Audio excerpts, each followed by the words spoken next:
We've depended on irrigation to help grow our food for thousands of years. And so it continues. 40% of food production in the world today is grown on irrigated land. The trend in the world is the trend in Alberta. 4% of Alberta's agricultural land is irrigated. That 4% accounts for 20% of the province's agricultural product.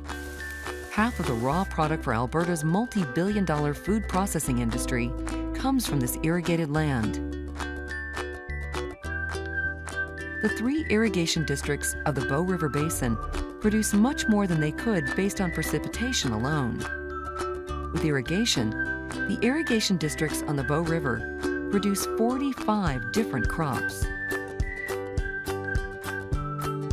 Local food production for a growing population.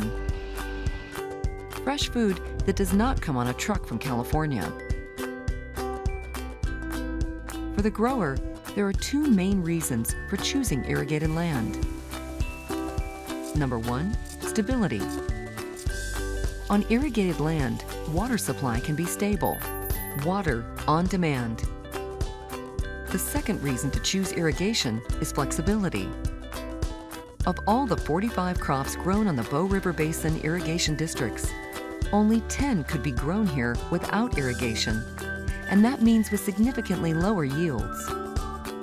What is grown in each irrigation district is a response to local climate, landform, and market.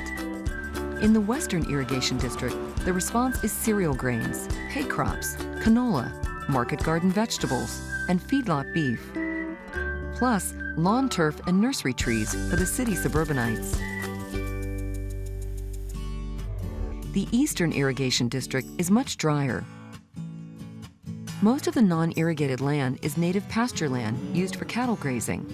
Therefore, a lot of the irrigated land grows forages such as alfalfa, barley, and corn silage for beef production. Cereals, oil seeds, and specialty crops such as potatoes, grass seed, and seed alfalfa are all grown in the Eastern Irrigation District. The Bow River Irrigation District is the farthest south of the Bow Basin districts, and it is in general the hottest district. Heat and local processing have led to an emphasis on canola, dry beans, and dry and fresh peas, potatoes, and sugar beets.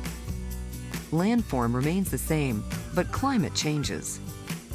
Irrigated land is the most able to respond to those changes when they come. The stability and flexibility afforded by irrigation are not only benefits for the growers, they also add up to food security for the consumer. Irrigated local food will still be here as long as the Bow River runs.